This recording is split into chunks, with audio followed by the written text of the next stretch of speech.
காலையில் 10 மணிக்கு வந்து படுத்தேன். இப்போ நைட்டு 9:30 இருக்கும்.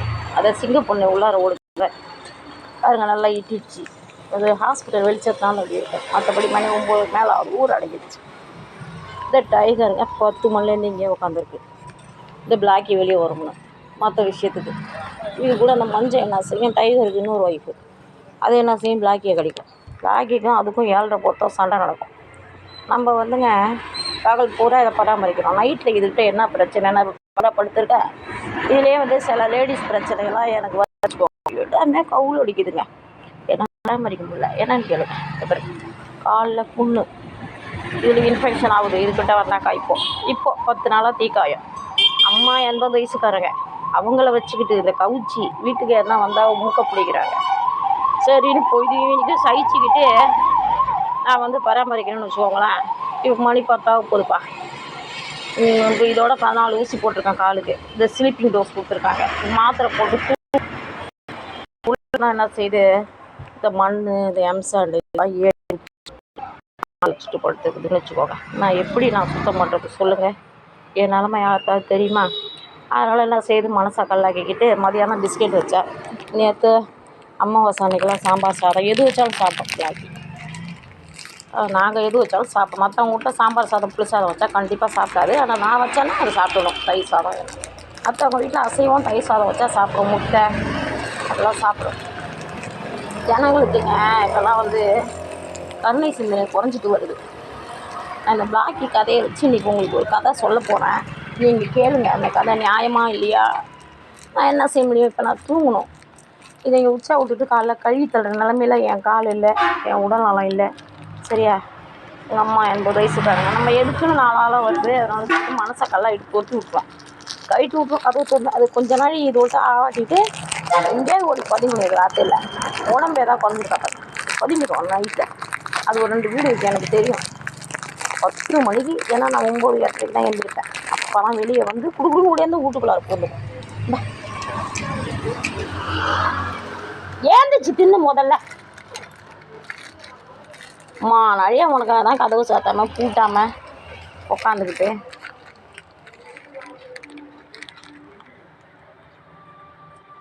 பாருங்கள், இப்போ கதவு திறந்தா டைகர் என்ன பாடுபடுத்துதுன்னு பாருங்கள்.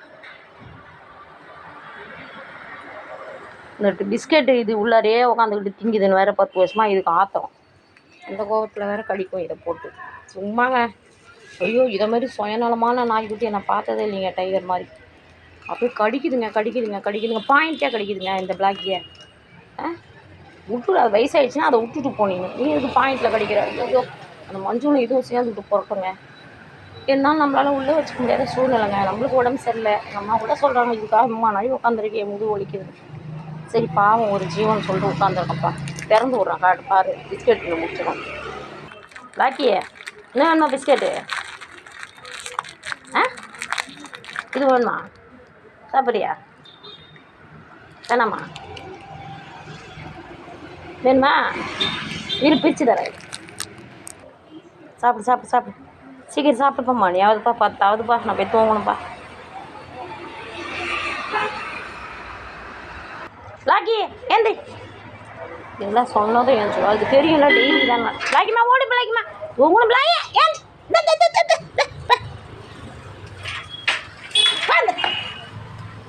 பார்த்தீங்களா இங்கே பாருங்க.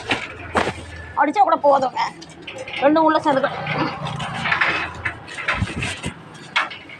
அடித்தா கூட போதுங்க. 2 பாருங்க ரெடியாக இருக்குது. ஆனால் நான் எனக்கு வேறு வழி இல்லை. நான் ஹாஸ்டலில் எவ்வளோ தூக்கமா இந்த பாருங்க கடிக்க வரும் பாருங்க.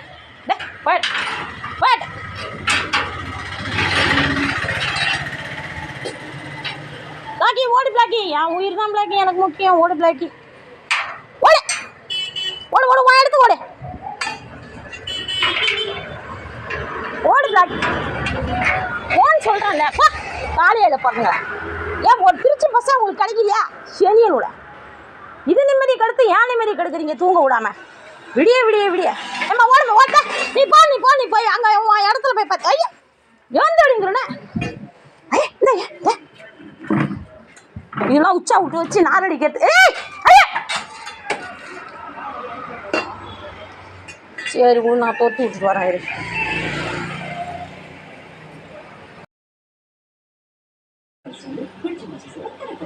தெரியுதுங்களா வேர்வை? பிளாக்கியை வெளியே அனுப்ப அவ்வளோ கஷ்டப்பட்டேன். இன்றைக்கெலாம் வந்து நான் ஏந்திரிச்சு டீ காஃபி கூட போடுறதுக்கு ஏந்திரிக்கிறப்பா கால் வந்து பெருசாக வீங்கி போச்சு. காலைல இப்போ 7 மணிக்கு 2 இன்ஜெக்ஷன் போட்டுக்கிட்டு மாத்திரை போட்டு படுக்க சொன்னாங்க. ரெஸ்ட்டு தான் டெய்லி எடுக்கிறது இல்லை.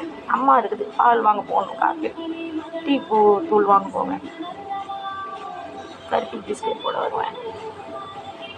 மீனுக்கு சமைக்கணும், அடுப்பாங்கிற ஃபெசிலிட்டியில் சும்மா ஒரு இடத்துல போட்டுக்கிச்சு உட்காந்து சமைக்க facility, western toilet facility.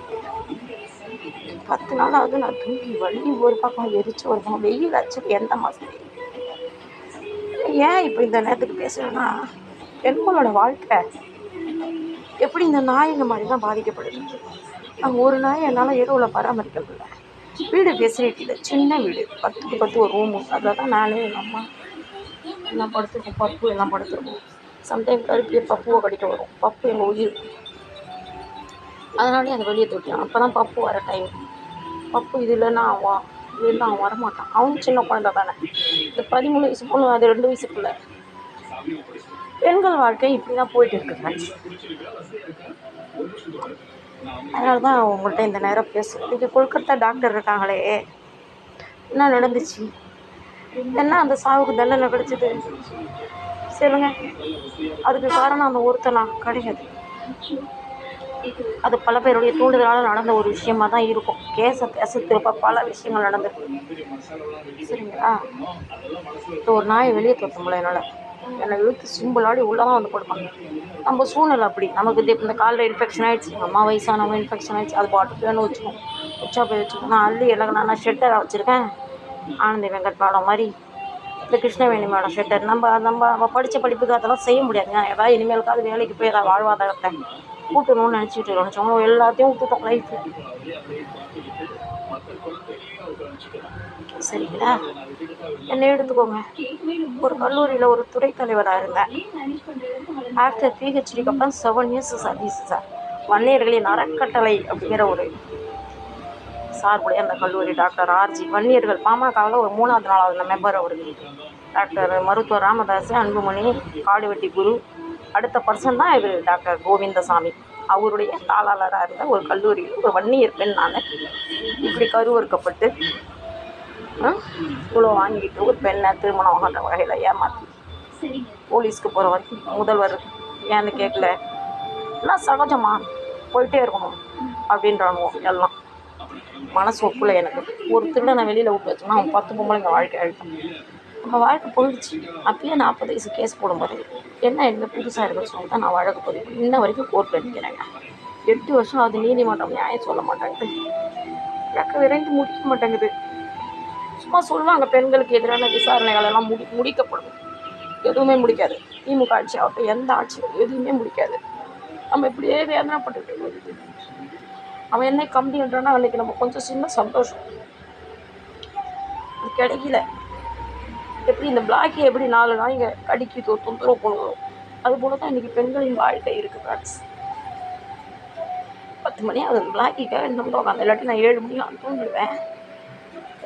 Singapore என்னமோ கதை ஓடி பாருங்க. கதை ஒன்றா 9:45 அவர் கடிகாரத்தை பாருங்க, மணி கரெக்டாக 10. இப்போ தான் வெளியே அனுப்பிச்சிட்டு அதுக்காண்டி உட்காந்துட்டு மன அழுத்தம் தாங்களே.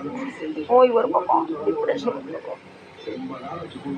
யோசிக்கணும், ஏன் சமுதாயம் இப்படி பெண்களுக்கு ஒரு பாதையை காட்டுது, ஆண்கள் ஒரு பாதையில் நிற்கிறாங்க.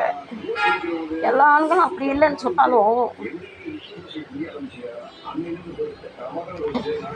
பெரும்பாலும் 80% ஆண்கள் அப்படி தானே. சொல்லுங்க, ஏன் இந்த பெண்களோட வாழ்க்கை இப்படி இருக்குன்னு தெரியல.